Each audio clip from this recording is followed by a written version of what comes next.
아주 훌륭한 많은 지도자들이 나옵니다. 그런데 그 중에서도 가장 훌륭한 지도자의 한 분은 단연히 모세다, 이렇게 할 수가 있겠습니다. 왜냐하면 이 모세를 잘 읽어보면 정말 하나님에 대한 변함없는 충성을 가지고 충성을 합니다. 그래서 심지어는 예수님이 얼마나 충성스러운 것을 모세가 충성하듯이 충성했다, 이렇게 되어 있는 거예요. 참 놀라운 일이죠. 그리고 이 자기 백성에 대한 그 사랑이 끊임없는, 정말 그 사랑은 뭐 타의 추종을 불허하는 그런 사랑이다, 이렇게 할 수가 있겠습니다. 이스라엘 백성은 430년 동안이나 애굽 땅에서 이 노예 생활을 했습니다. 그리고 그들이 노예에서 해방될 수 있었던 것은 오직 하나님과 모세의 덕분이었어요. 사실은 하나님과 모세. 그런데도 그들이 광야에 나와서 생활할 때에 조금만 불평하면은 그들은 감사하는 것이 아니라 항상 불평하고 원망하고 게다가 우상숭배까지 이렇게 하는 겁니다. 이 믿는 사람이 우상숭배를 한다는 것은 이 결혼한 사람이 다른 사람과 간음하는 거나 똑같다고 성경은 말씀합니다. 하나님이 얼마나 진노하셨는지 몰라요. 그래서 이 백성들은 목이 곧은 백성이라 폐역해서 안 되겠다. 그리고 하나님이 이 이스라엘 백성을 완전히 전멸하려고 한 것이 몇 번이나 있었습니다, 사실. 그런데 그럴 때마다 이 모세가 하나님 앞에 엎드려서 40일간을 금식을 하면서 용서를 빌었던 것이에요. 그 하나님이 모세 한 사람을 보고 계속 참아주고 이렇게 한 사람이 바로 모세였죠. 이 이스라엘 백성들은 하나님에게만 그렇게 한 것이 아니라 자기들을 위해서 그렇게 간구하고 힘을 쓰는 모세에게도 이 조금만 그거 하면은 불평하고 원망하고 때로는 돌을 들고 죽이려고까지 이렇게 했던 겁니다. 그런데 모세는 자기를 죽이려고 한 그 사람들을 위해서 그들의 죄를 용서해달라고 하나님 앞에 간구를 하는 겁니다.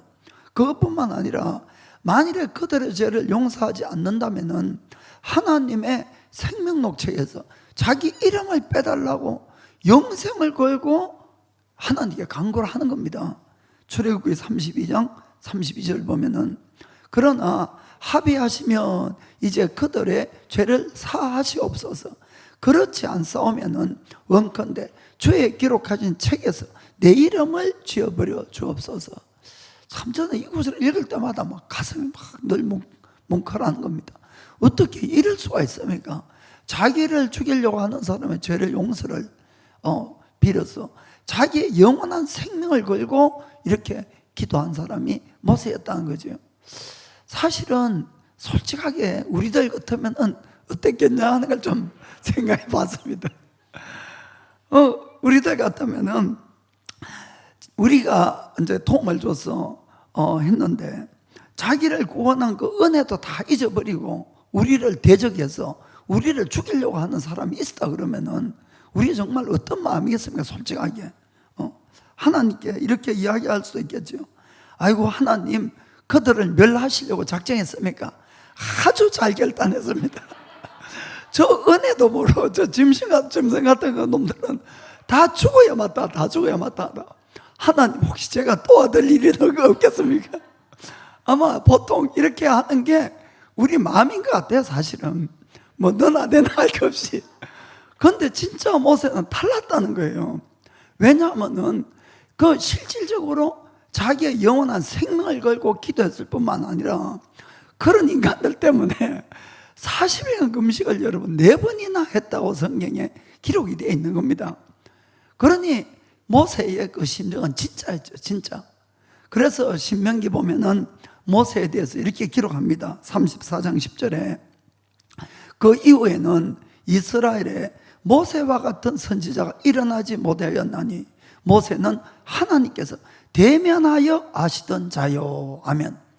얼굴을 맞대서 알았다는 겁니다. 하나님이. 우리가 선지자가 있다면은 하나님은 환상에서 말씀하시고 꿈에서 말씀하시고 그렇게 하지만은 모세는 달랐다고 이렇게 이야기하는 겁니다. 얼굴과 얼굴을 대해서 하나님이 모세에게 직접 말씀했다는 것이에요. 참 그러니까 이런 모세 같은 선지자가 이스라엘에 두 번 다시 나타나지 않았다. 그렇게 참 위대한 삶을 살았습니다.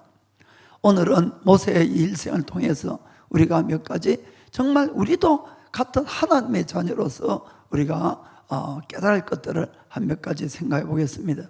첫 번째는 우리가 거절할 것을 거절해야 됩니다. 거절할 것을 거절해야 된다. 지난 시간에 말씀했지만은 모세는 히브리 사람이었어요. 그리고는 애굽 땅에 종노릇을 하고 있는 민족이었습니다. 그때에 이 애굽 왕 바로의 명령으로 이 어린 아이들을, 히브리 아이들은 남자면 다 나일강에 던져 죽여야 됐습니다. 그러자 모세가 태어났을 때부터 모세는 이 나일강에 던져져서 죽어야 되는 그런 운명을 가지고 태어났어요.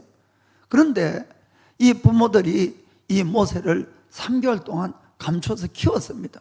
그런데 이제 더 이상 이 감출 도리가 없어서 이 아이를 이제 버려야 되는데, 그러나 그냥 버리지 아니하고 갈대 상자를 만들고 그 안에 넣고 이 나일 강변에 있는 이 무성한 갈대밭에 그 안에다가 이렇게 놓아두었어요.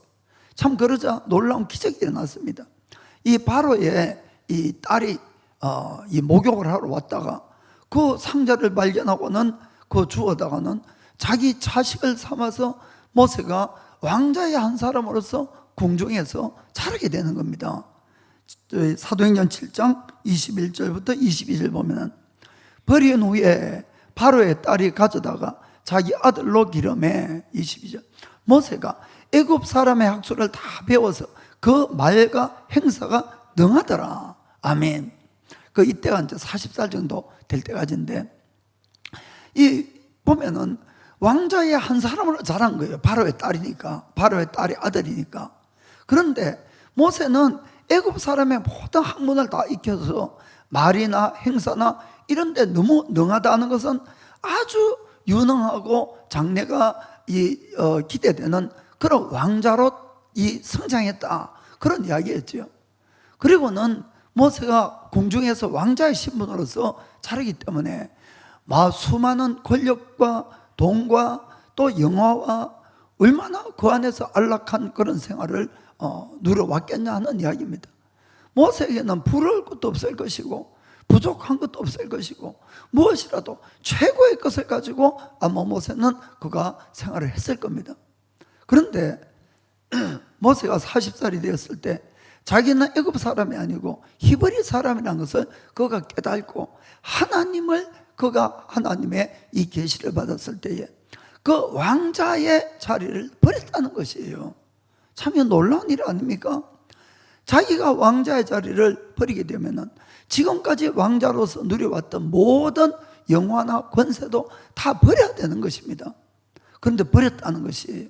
히브리서 11장 24절 보면은 믿음으로 모세는 장성하여 바로의 공주의 아들이라 칭함을 거절하고. 아멘. 이거 거절한 거죠. 거절했다. 이 왕자의 자리를 거절했다. 그럼 왜 거절했겠습니까? 자기가 이걸 거절하고 나오면은 이 히브리 종밖에 되지 않는데, 그는 하나님의 계시를 받은 거예요. 이거 뭔가 하면은 사도행전 7장 23절부터 25절까지 보겠습니다. 어떤 계시입니까? 나이 40이 되매 그 형제 이스라엘 자손을 돌아볼 생각이 나더니 한 사람의 원통한 일 다음을 보고 보호하여 압제받는 자를 위하여 원수를 갚아 애굽 사람을 쳐 죽이니라. 25절에 저는 그 형제들이 하나님께서 자기의 손을 빌어 구원하여 주시는 것을 깨달으리라고 생각하였으나 저희가 깨닫지 못하였더라. 아멘. 모세가 뭘 깨달았습니까? 이 히브리 사람들 종으로 있지만 그들이 자기 형제인 걸 알았을 뿐만 아니고 하나님이 지금까지 자기를 인도해 주신 모든 이 손길, 자기를 애굽의 이 궁중에 들어가게 하고 공주의 아들 왕자가 되게 하고 모든 학문을 배워서 말과 행사에 능하게 하고 이 모든 것들이 자기 민족을 해방시키는 것 때문에 하나님이 이렇게 하셨다는 걸 깨달았다는 것이에요. 그래서 그는 그 하나님의 이 부르심에 이 응답을 해서 모세가 일어난 겁니다. 그러나 여러분, 이거는 절대로 쉬운 일이 아니에요. 여러분, 그가 하나님의 사명을 따라가기 위해서는 왕자의 자리를 버리지 않으면 안 되는 겁니다. 여러분, 지금까지 40년 동안 편안하게 잘 먹고 잘 살고 모든 최고의 것을 다 누리던 사람이 그걸 다 버리고 종의 이 위치로 내려간다는 것이 이게 어떻게 쉬울 수가 있겠냐 하는 이야기입니다. 그러나 그는 정말 하나님을 믿었기 때문에 이 히브리서에 아까 이야기한 것처럼 믿음으로 바로의 이 딸의 아들이라 칭함을 거절했다, 이렇게 되어 있는 겁니다. 믿음으로, 정말 하나님을 믿었기 때문에, 정말로 그가 이 하나님의 소명을 깨달았기 때문에 그 길을 택했다고 이렇게 되어 있는 것입니다. 그래서 이것은 참 믿음이 아니면 절대 행할 수 없는 것이라고 생각이 듭니다. 그리고 또 하나, 이 모세가 결단한 이유가 있습니다. 그것은 11장 25절 보겠습니다. 도리어 하나님의 백성과 함께 고난받기를 잠시 죄악의 낙을 누리는 것보다 더 좋아하고 라고 되어 있습니다. 죄악의 낙인데 잠시 죄악의 낙을 누리는 것보다 더 좋아했다고 되어 있는 것입니다. 이 모세는 지금 자기가 이 애굽의 궁중에서 누리고 있는 이 모든 낙, 즐거움, 애굽은 그 당시에 가장 최대의 강국이었기 때문에 금은 보화를 비롯해서 수많은 종이나 수많은 좋은 것들이 다 있었을 겁니다. 그 많은 것들을 누리지만은 그것은 잠시 쾌락의 낙이다는 것입니다. 잠시라는 것이죠. 무슨 말인지 아시겠습니까? 절대 영원하지 않다는 것을 모세는 깨달은 것이에요. 그래서 그는 이 쾌락의 낙보다도 이 죄악의 낙보다도 그 하나님의 백성을 택했다고 이렇게 되어 있는 것입니다. 우리가 왜 이 죄된 생활을 좀처럼 버리지 못할까? 왜 죄에 늘 묶이는 삶을 살까? 여기 나와 있는 것처럼 죄악의 낙이란 표현이 있었죠. 죄에 대한 낙, 그것은 즐거움이 있다, 그 이야기입니다. 여러분, 죄도 그것이 이 즐거움이 있으니까 우리가 죄에 묶여서 사는 것입니다. 만약에 죄 짓는 것이 너무 괴롭고 죽을 것 같으면 죄 지을 사람이 누가 있겠습니까? 아무도 없죠. 그러나 죄 짓는 것에도 스릴도 있고 쾌락도 있고 즐거움도 있고 거기에 또 나름대로 좋은 것이 많이 있으니까 이거 안 됐는데 하면서도 계속 끌려가는 이유는 바로 그 나름대로의 달콤함이 있기 때문에 그런 것입니다. 그러나 우리가 분명히 깨닫고 알아야 되는 것은 오늘 여기 성경에도 말씀한 것처럼 잠시 죄악의 낙이다, 이런 표현을 쓴 것이요. 잠시, 잠깐이라는 것이지요. 그리고는 그 다음에는 허무함이 찾아오는 것이 바로 죄악의 낙이라는 것을 우리가 깨닫고 알아야 되는 것입니다. 죄 속에 있고 즐길 때는 우리가 이것이 영원할 것 같지만은 절대 그렇지 않다는 겁니다. 반드시 잠시 잠깐 후에는 끝나는 것이고 그 다음에는 허무함이 찾아오게 되는 것입니다.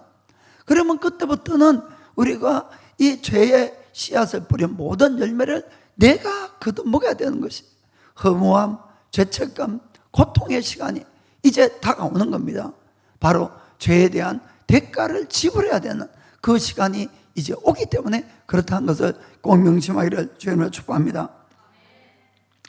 그래서 모세는 그가 하나님의 부르심에 대해서 분명히 확신을 했고 믿었기 때문에, 또 하나는 지금의 이 모든 궁중의 좋은 생활이라 하지만은 이 모든 것들은 죄된 생활이고 잠시 잠깐이면은 다 끝나버리는 시간이라는 것들을 그가 깨달았던 겁니다. 그래서 그는 그것을 과감하게 버릴 수가 있다고 성경 말씀합니다. 사랑하는 성도 여러분, 성경적으로 우리는 누구라고 하고 있습니까? 하나님, 예수님을 믿게 되면은 반드시 하나님의 자녀라고 이렇게 되어 있어요. 아멘. 여러분이 하나님의 자녀인 걸 믿습니까? 그리고 우리가 예수님을 믿게 되면은 우리의 국적은 일본 사람도 아니고 한국 사람도 아니고 중국 사람도 아니고 이제는 천국 사람이라고 이렇게 분명히 되어 있습니다. 그러면은 우리가 지금 현재 정말 내가 이 천국 시민으로서 구원받은 하나님의 자녀답게 살고 있느냐 하는 것을 내가 분명히 나를 한번 돌아봐야 될 줄 믿습니다.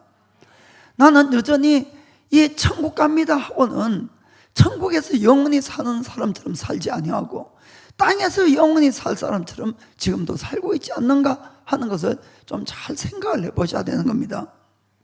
우리가 예수님을 믿기 전에 내 자신하고 예수님 믿고 난 다음에 내 자신이 정말 좋은 방향으로 정말 분명히 변화가 있는지 없는지 그것도 잘 살펴봐야 된다는 것입니다.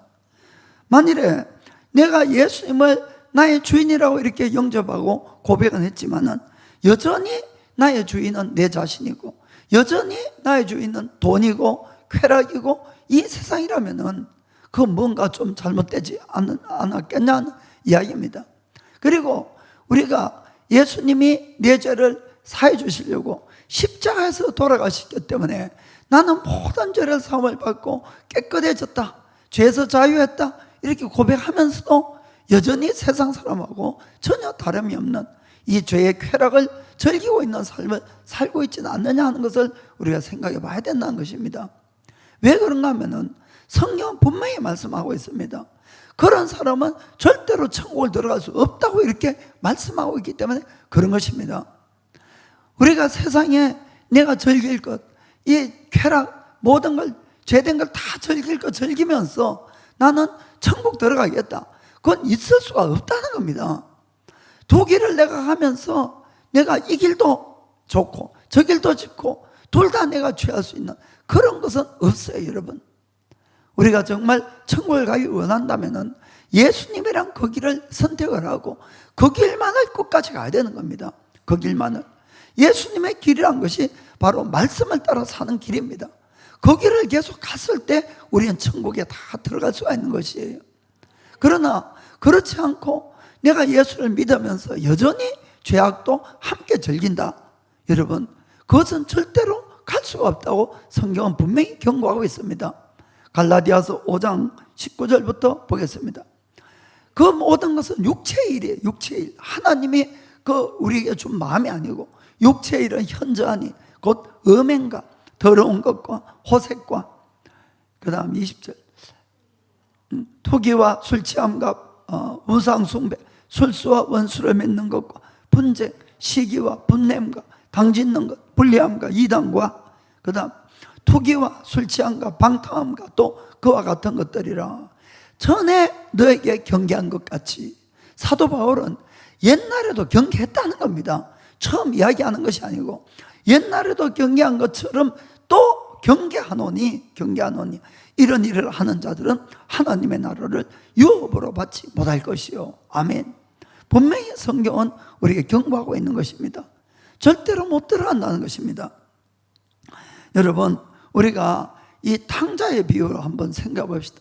이 둘째 아들이 나가서 이 마지막에 다 가산 탕진하고 그리고는 돼지 우리에 가가지고 돼지하고 같이 살아요. 돼지 우리에서. 그러고는 돼지 우리에 같이 있으면서 냄새 나는 데 있으면서도 속으로 아이고 이것도 괜찮겠어 이래 생각하면은 어떻게 아버지 집에 갈 생각을 하겠냐는 것입니다. 거기서 쥐염 열매 먹고 있으면서 이것도 로망이야 이러면은 여러분 그러면 어떻게 내가 집에 돌아갈 결단을 할 수가 있겠냐는 겁니다. 죄는 분명히 달콤함이 있습니다, 여러분. 성경도 낙이 있다 그러잖아요. 그러나 그것을 붙들고 있으면서 집에는 못 가는 겁니다. 이것을 놓는 결단을 해야 되는 것이에요. 그것은 달콤함이 끝나게 되면은 결국은 영원한 형벌이 기다린다는 것을 우리는 다 알고 있지 않습니까? 그러면 우리가 결단을 하셔야지요. 바울이 이야기한 것처럼 전에도 경계했지만 지금도 경계하지만 그런 자는 결코 천국을 못 들어간다는 겁니다. 아멘. 그렇기 때문에 여러분 예수님 믿으면서 죄를 계속 짓는 것 이거는 있을 수가 없는 것이고 그것은 천국을 못 간다는 것을 아셔야 됩니다. 그래서 정말 우리가 참 믿음을 가진다는 것은 먼저는 우리가 이 거절할 것을 거절하고 버릴 것을 버려야 된다는 겁니다. 그래서 예수님도 너희가 나를 따라오려면은 이 누가복음 9장 23절에 이렇게 말씀합니다. 아무든지 나를 따라오려거든 자기를 부인하고, 첫 번째 나오는 건 뭡니까? 십자가 지기 전에 뭘 해야 됩니까? 내가 부인이 안 된 사람이 무슨 십자가를 지고 하나님의 일을 할 수가 있겠냐는 이야기입니다. 그것은 아닙니다, 여러분. 먼저 내가 버릴 걸 버리지 못하면 절대로 십자가를 질 수 있는 삶이 안 된다는 걸 아시길 바랍니다. 많은 사람이 십자가만 지면은 주님이 기뻐하실 거라고 생각하지 마시기 바랍니다. 먼저는 내가 버릴 걸 버리셔야 되는 것이에요. 그래야만이 내가 지는 그 십자가가 온전한 십자가 되는 것이고 상급이 있는 십자가 되는 겁니다. 죄를 버리지 못하고 십자가를 지고 가면은 여러분 고생만 실컷 하고 지옥 가는 거예요. 정말 그렇습니다. 그러니까 먼저는 내가 버릴 걸 버리시기를 바랍니다. 모세는 하나님의 소명을 받고 주님을 따라가기 위해서 왕자까지 버린 겁니다. 여러분, 우리가 그냥 성경을 읽으니까 그렇지만은 얼마나 고민이 되겠습니까? 40년 동안 내가 이것을 얼마나 편안하게 누려왔는데 이걸 다 버리고 이제 이 종의 신분으로 고난을 받을 것만 생각하면은 여러분 그 쉬운 결단이 아닙니다. 그러나 모세는 결단을 했지요. 왜 그렇습니까? 죄의 낙은 잠시 잠깐이니까. 아멘.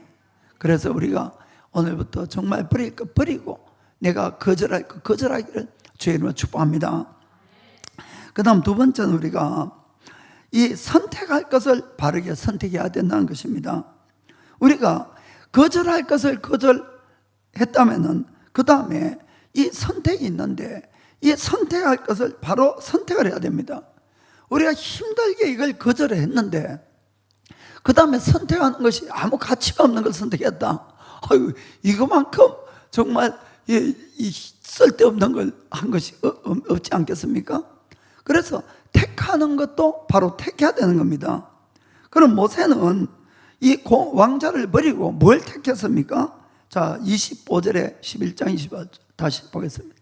도리어 하나님의 백성과 함께 고난받기를 잠시 죄악의 낙을 누리는 것보다 더 좋아하고, 아멘. 왕자의 자리를 버리고 뭘 택합니까? 하나님의 백성과 함께 고난받는 걸 택한 것입니다. 여러분, 이 세상 기준으로 보면은 이런 어리석고 바보 같은 선택은 없습니다. 솔직하게. 그렇지 않습니까? 아니, 왕자의 왕자. 왕자의 그 모든 권리를 누리고 있던 사람이 그걸 버리고 힘들게 선택한 것이, 아니, 노예와 함께 고난받는 겁니까? 그러나 세상 사람은 그렇게 생각하지만은 이 모세의 가치관은 달랐다는 것을 우리가 분명히 알고 있어야 되는 것입니다. 대단히 중요한 겁니다. 26절 보겠습니다. 26절. 그리스도를 위하여 받는 능력을 애굽의 모든 보화보다 더 큰 재물로 여겼으니, 아멘. 참 놀라운 일입니다. 모세는 애굽의 모든 보물을 버리고 하나님의 백성과 함께 고난을 택했는데, 하나님의 백성과 함께 하는 그 고난이 그리스도를 위한 고난이란 것입니다. 그리고 그것은 애굽에 있는 모든 보물보다도 더 큰 보물로 모세는 여긴 겁니다. 아멘. 여러분, 저는 이것을 읽으면서 참 모세가 참 대단하다 이런 것을 생각을 했습니다. 우리가 저를 비롯해서 우리 모두는 정말 모세처럼 좀 바보가 돼야 될 줄 믿습니다. 무슨 이야기인가 하면은 예수님을 진짜 믿으면은 가치관이 정말 바뀌어져야 된다는 그 뜻이에요. 우리가 예수님을 믿으면서도 여전히 세상 것들을 더 추구하고 똑같이 살아간다면은 여러분, 그 사람은 절대로 거듭난 사람이 아닙니다. 여러분, 거듭나지 않았다는 뜻은 구원받지 못한다는 뜻이 아직은 이해가 되십니까? 제가 왜 이런 말씀을 드린가 하면은 정말 내가 예수를 믿고 거듭나게 되면은 우리의 가치관은 반드시 바뀌게 되어 있어요. 반드시 변화하게 되어 있다는 겁니다. 왜냐하면 여러분, 천국이라는 것과 영원히 천국에서 산다는 것보다 더 우리 인간에게 가치가 있고 복된 일이 어디 있겠냐는 이야기입니다. 여러분, 우리가 천국이란 것을, 또한 영원한 생명이란 것을 이 세상에 무엇을 주고 살 수가 있습니까? 절대로 살 수 있는 것이 아니지 않습니까? 그러니까 모세는 그걸 깨달았으니까 애굽의 모든 보화보다도 오히려 하나님의 말씀에 따르고 하나님의 백성과 고난을 받는 것이 더 큰 보물로 여겼다는 것이에요. 마태복음 13장 44절에 그 말씀이 있지 않습니까? 천국은 마치 밭에 감추인 보화와 같으니 사람이 이를 발견한 후 숨겨두고 기뻐하여 돌아가서 자기의 소유를 다 팔아 그 밭을 샀느니라. 아멘. 천국의 가치를 진짜로 깨닫게 되면은 내가 이 땅의 것, 내가 가지고 있는 모든 것, 내 생명조차도 기뻐 팔아서 뭘 삽니까? 천국을 살려고 한다는 것이에요. 천국을. 이거는 정말로 하나님이 믿어지고 천국이 믿어지고 영생이 믿어진다면은 저는 분명히 이럴 수 있다고 봅니다. 그리고 그 수많은 정인들이 뭡니까? 순교자들 아닙니까? 순교자들. 그분들은 자기의 목숨이 달라나도 웃으면서 찬양하면서 순교를 했던 겁니다. 왜 그렇습니까? 이 땅의 모든 것보다도, 어떠한 것보다도 천국의 가치가 훨씬 크기 때문에 그러던 것입니다. 바로 모세도 그걸 깨달았던 것이에요. 그러니까 그가 이 땅의 기준으로 보면은 바보 같은 기준밖에 안 되지만은 그것이 아니라는 겁니다. 모세로서는 오히려 하나님의 백성과 이 함께 이 고난을 받는 것, 그것이 그리스도를 위한 것이고, 그리고 그것은 애굽의 어떠한 보물보다도 더 큰 보물이라고 그걸로 깨달아진 겁니다. 저나 우리들이 정말 영원한 생명과 천국에 대한 가치가 바로 깨달아지기를 예수님의 이름으로 축복합니다. 우리가 좀 전에 제가 말씀했듯이 이 보면 하나님과 백성과 함께 고난받는 것을 여기 보면은 그리스도를 위하여 받는 능력이다, 이렇게 성경은 설명하고 있습니다.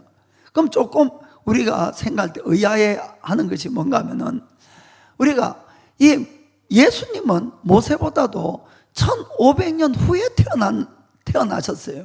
그러니까 모세는 예수님을 알 리가 없는 거예요. 어떤 면에서. 그렇지 않습니까? 물론 예수님은 삼위일체 하나님으로 이 모든 만물이 만들기 전 영원 전부터 스스로 계셨던 분이십니다. 그러나 이 예수님이 이 땅에 인간의 모습으로 온 것은 이 모세보다 1500년 뒤에 태어났기 때문에 모세가 절대로 알 리가 없습니다. 그러나 성경은 뭐라고 기록합니까? 모세가 하나님의 백성과 함께 고난받는 것이 그리스도를 위한 것이다, 이렇게 되어 있는 것이에요. 아멘. 여러분, 이거는 우리에게 중요한 진리를 또 가르쳐주고 있는 것입니다. 우리가 예수 믿는 사람들을 위해서 우리가 수고하고 애쓰는 이 모든 것들이 바로 예수님을 위한 것이라는 것을 분명히 깨닫고 알기를 주님으로 축복합니다. 이 사도 바울이 회심하기 전에 그는 사울이었어요. 사울 청년. 그가 이 예수 믿는 크리스찬들을 아주 심하게 박해했습니다. 그는 크리스찬들에게 아주 큰 이 분노한 감정을 가지고 이 닥치는 대로 잡아다가 옥에 가두고 죽는 데 넘기고 이런 일을 했습니다. 그날도 그는 이 다메섹까지 가서 이 크리스찬들을 잡아다가 이 옥에 가두기 위해서 다메섹에 가는 도중에 부활하신 예수님을 만난 거예요. 부활하신 예수님. 그 부활하신 예수님이 사울에게 뭐라고 이야기를 합니까? 사도행전 9장 4절 5절 보면 땅에 엎드러져 들음에 소리가 있으가로되 사울아 사울아 내가 어찌하여 나를 핍박하느냐 하시거늘. 나를 핍박하냐. 사울이 5절에 대답하여 주여 니시오니까 가라사대 나는 너가 핍박하는 예수라. 아멘. 이 사울은 예수님을 핍박한 적은 없어요. 누굴 핍박했습니까? 크리스찬들만 핍박을 해요. 크리스찬들. 예수님이 살아계셨을 때에 사울은 만난 적도 없습니다. 사실은. 그러니까 핍박할 수도 없죠. 그 예수 믿는 사람을 핍박했는데 예수님이 나타나셔서 하는 말씀은 네가 왜 나를 핍박하느냐라고 말씀한 겁니다. 그것이 뭡니까? 예수 믿는 사람을 핍박하는 것은 예수를 핍박하는 것이고, 예수 믿는 사람에게 잘해주는 사람은 예수님께 잘해주는 것입니다. 우리가 왜 교회 안에서 자꾸 다툼이 있고 으르렁거립니까? 그 상대방이 예수님인 것이 눈에 안 보입니까? 여러분, 이거 정말 중요한 이야기예요. 중요한 이야기. 정말 우리가 그걸 깨닫고 하셔야 됩니다. 우리가 예수 믿기 전에는 전부 자기를 위해서, 그리고 죄된 그런 삶을 살다가 이제 그걸 거절하고 나를 위한 삶을 우리가 버렸다고 하면은 이제 누구를 위한 삶을 살아야 되겠냐 하는 이야기입니다. 결론을 말씀드리면은 여러분의 가족과 예수 잘 믿는 사람들 위해서 살아가시길 바랍니다. 그것이 각자가 그렇게 살게 되면은 다 구원이 일어나는 것이에요. 아멘. 그렇습니다. 우리가 예수님이 마지막 심판대의 장면을 마태복음 25장에 이렇게 말씀합니다. 25장 31절부터 보겠어요. 인자는 예수님이죠. 예수님이 자기 영광으로 모든 천사와 함께 올 때에 자기 영광의 보좌에 앉으리니, 32, 모든 민족을 그 앞에 모으고 각각 분별하기를 목자가 양과 염소를 분별하는 같이 하여, 34, 양은 그 오른편에 염소는 왼편에 두리라. 아멘. 사랑하는 성도 여러분, 마지막 때가 되면은 예수님이 보좌에 앉으시고 그동안에 죽었던 모든 인류도 다 살아나서 예수님 앞에 다 모일 겁니다.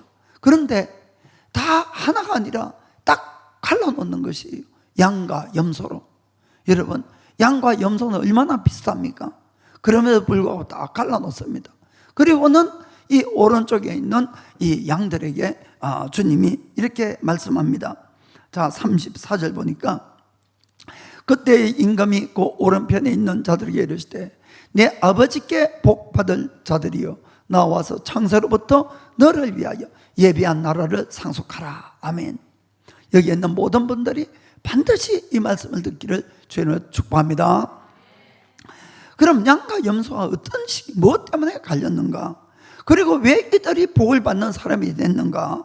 보니까 그 다음 구절 35, 36절에 내가 줄일 때에 너희가 먹을 것을 주었고 목마를 때에 마시게 하였고 나그네 되었을 때에 영접하였고 벗었을 때에 옷을 입혔고 병들었을 때에 돌아보았고 옥에 갇혔을 때 와서 보았느니라. 이렇게 말씀한 거예요. 그런데 이 오른편에 있던 사람들은 예수님을 만나서 이런 일을 해드린 적이 없는 것이에요. 그래서 그들이 물어봅니다. 언제 예수님이 배고플 때 저희가 밥을 먹였고, 언제 예수님 목마를 때 저희가 마시게 했고, 언제 예수님이 여행할 때에 우리 숙소에 우리 집에 들여고, 또 언제 예수님이 이 벌거벗었을 때 옷을 입히고, 언제 주님이 병들고 옥에 갇혔을 때 우리가 찾아봤습니까? 이렇게 물어봤던 겁니다. 그러자 예수님이 그 다음에 이렇게 말씀합니다. 40절 보니까 임금이 대답하여 가로되 내가 진실로 너희에게 이르노니 너희가 여기 내 형제 중에 지극히 작은 자 하나에게 한 것이 곧 내게 한 것이니라 하시고. 아멘. 여러분, 이 말씀을 잘 보면은 예수님이 여기에 있는 내 형제 중에 이렇게 말씀했기 때문에 대상은 모든 사람은 아닙니다. 누구냐 하면은 예수님을 잘 믿는 사람이 예수님의 형제들이에요. 이해가 되십니까? 예수님의 형제들. 그래서 예수님을 잘 믿는 사람들에게 한 그것이 바로 예수님 자신에게 한 것이다. 이렇게 말씀한 것입니다. 여기에는 분명한 우리가 성경적인 근거가 있습니다. 그것은 뭔가 하면은 우리가 진실로 예수님을 믿게 되면은 우리 속에 누가 오십니까? 하나님의 영이 오잖아요. 성령님, 성전이라 그러잖아요. 그것은 예수님의 영이기도 한 겁니다. 그러면은 진짜 예수님을 믿는 사람을 박해하면은 그 속에 계신 예수님도 박해하는 거예요. 진짜 예수님을 믿는 사람에게 우리가 잘 대접하는 것은 그 속에 계신 예수님에게 잘 대접하는 거란 겁니다. 그렇기 때문에 우리가 이 서로 크리스찬들끼리 정말 서로 존중하고 사랑하고 잘 도와가야 되는 것입니다. 그것이 주님에게 하는 것이 되기 때문에 그렇다는 것입니다. 그래서 우리가 정말 거듭났다면은 눈에 보이는 나의 이 영적인 형제 자매들에게 정말 잘 해야 되는 것이에요. 나의 진짜로 이 형제 자매처럼. 아멘. 그것이 바로 예수님을 위한 일이기도 하기 때문에 그렇습니다. 그러면 왜 예수님은 이 왼편에 있는 이 염소들에게 그렇게 엄한 형벌을 이렇게 내리시냐는 걸 보겠습니다. 41절 보니까 또 왼편에 있는 자들에게 이르시되 저주를 받은 자들아 나를 떠나 마귀와 그 사자들을 위하여 예비된 영영한 불에 들어가라. 이 영영한 불은 지옥불입니다. 지옥불. 그런데 우리가 잘 보면은 이것은 사람을 위해서 만든 것이 절대로 아니라는 것이에요. 누구를 위해서 예비했다고 되어 있습니까? 마귀와 그 쫄개들을 위해서 예비한 그 영영한 불이라고 되어 있는 것입니다. 그러니까 하늘나라에서 마귀가 먼저 이 하나님에 대한 반역이 일어났던 것입니다.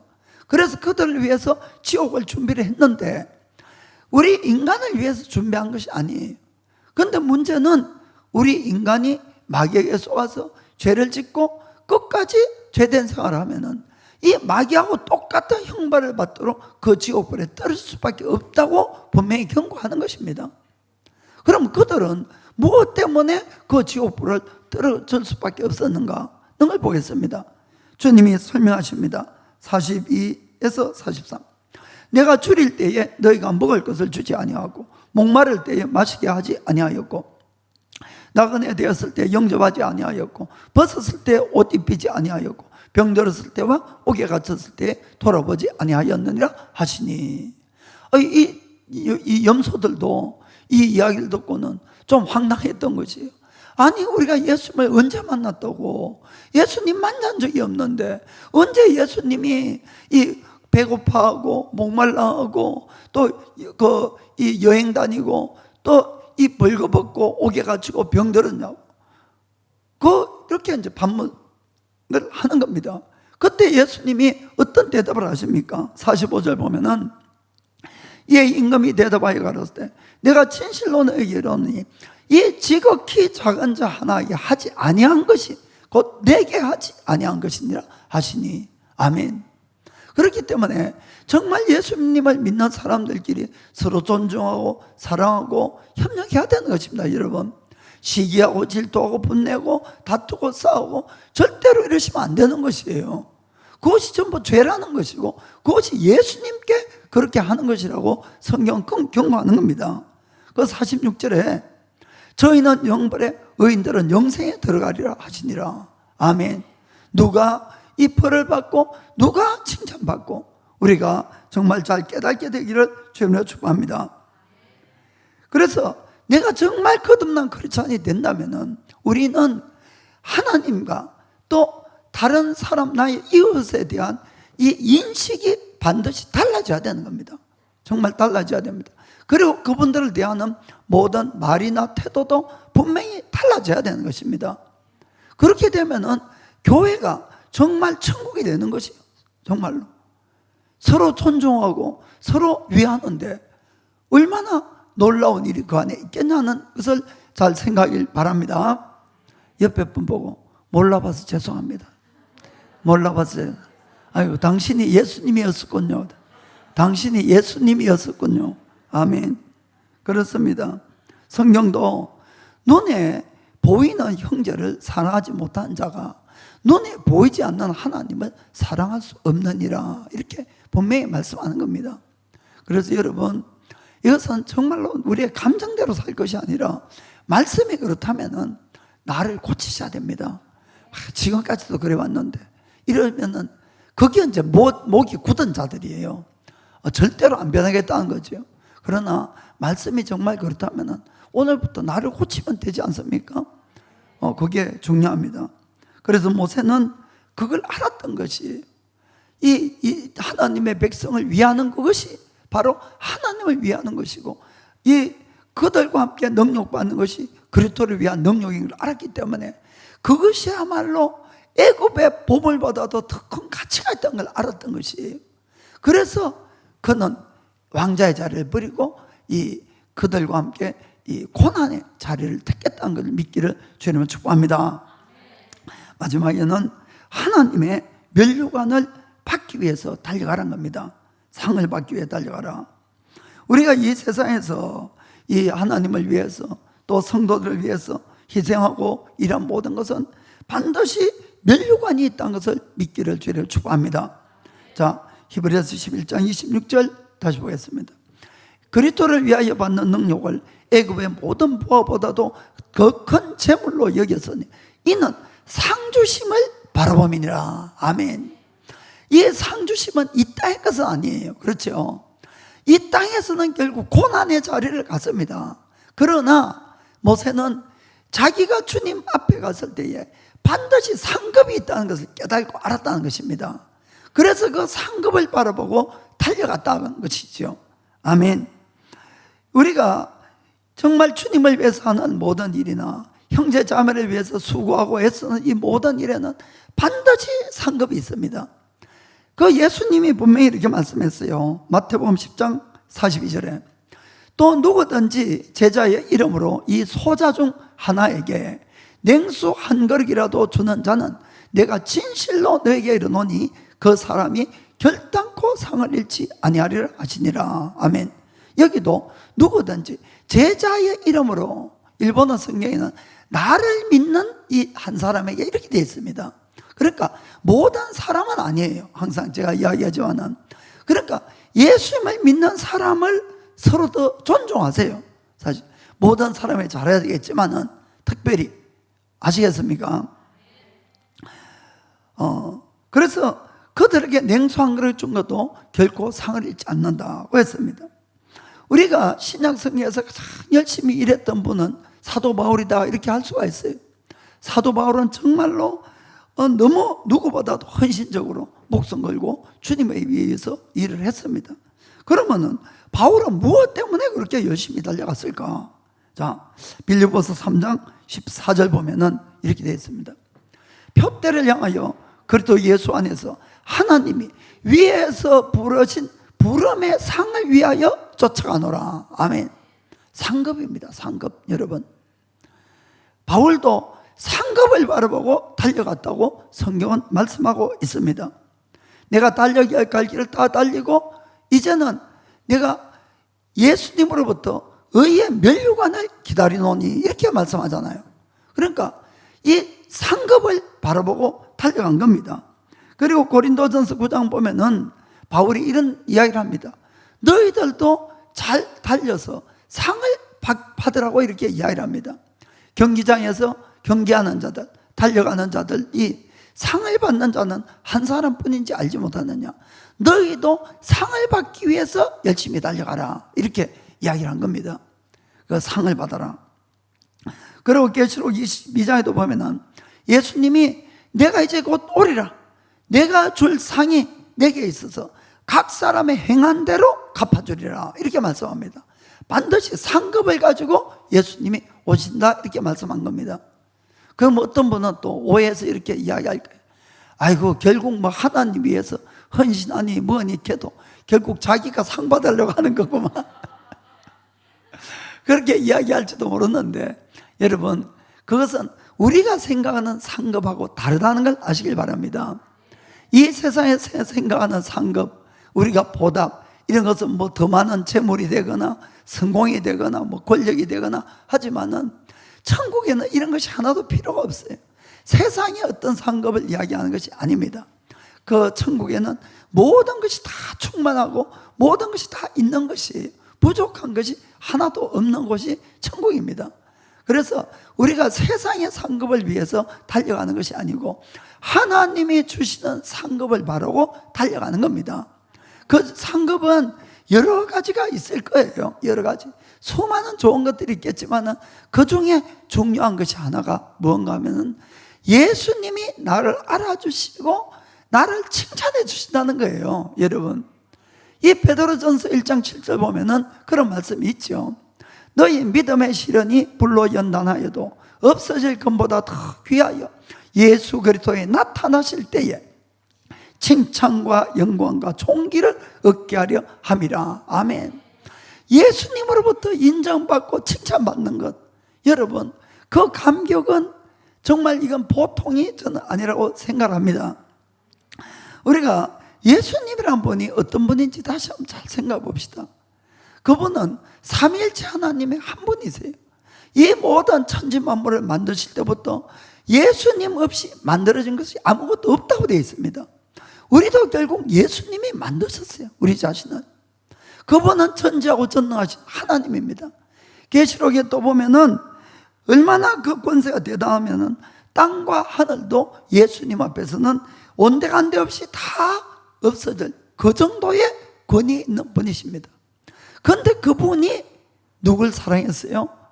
나를 사랑했다는 겁니다. 여기 있는 물론 모든 분이지만은 개인적으로 보면 나를 사랑해서 나를 죽음에서 영원한 지옥에서 살리려고 그분이 대신 죽어주셨다는 것을 우리가 명심하셔야 됩니다. 그런데 그분이 우리가 그분을 위해서 일을 하면 얼마나 하겠냐 하는 이야기입니다. 정말 10,000달란트에 100데나리온도 안 되겠죠. 6천억 엔에 100만원도 안 된다 그 뜻입니다. 그런데도 불구하고 내가 주님을 위해서 일한 것, 성도들을 위해서 일한 것이 있다면 일일이 다 기억하시고 그것에 대해서 우리를 칭찬하시고 갚아주시고 그것에 몇 값절의 복을 주시는 분이 주님이시란 겁니다. 그 한 구절이 보면은 마태복음 25장 21절에 이렇게 되어 있지요. 그 주인이 이르되 잘하였도다 착하고 충성된 종아, 내가 작은 일에 충성하였으며 내가 많은 것으로 너희에게 맡기리니 너희 주인의 즐거움에 참여할지어다 하고. 아멘. 결국 우리는 모두 다 착하고 충성된 종아라고 다 들어야 될 줄 믿습니다. 결국은 하나님의 기쁨에 동참하라는 것이지요. 바울이 상을 받아라는 것도 예수님께 인정을 받고 칭찬받는 그 기쁨에 함께 동참하는 자가 되자 그 뜻이란 것입니다. 그리고 또 한 가지 중요한 것이 있습니다. 우리는 지금은 천국을 느낄 수가 없어요. 그러니까 막연하게밖에 지금 생각을 못하지만은 실제로 내 자신이 천국을 갔을 때에 그 감격은 어마어마할 거라고 저는 생각을 합니다. 정말 이 모든 좋은 곳에 눈물도 없고 슬픔도 없고 고통도 없는 이 모든 곳에 기쁨만 가득 찬 이곳에서 내가 영원히 살 수 있다는 것, 여러분 얼마나 감격하겠습니까? 그것뿐만 아니라 나를 이 자리에 불러주기 위해서 예수님이 나를 대신해서 십자가 죽으신 그 사실을 생각하면 주님을 찬양하더라도 마음에서 내가 정말로 감격해서 주님의 찬양이 나올 거라고 저는 믿습니다. 그리고는 너무너무 감사하면 뭡니까? 무언가를 해드리고 싶잖아요. 솔직하게 무언가를. 그런데 뭘 드릴 수가 있어요? 무엇을? 천국에 가져갈 것이 아무것도 없는데, 그렇죠? 아무것도 드릴 수는 없지요.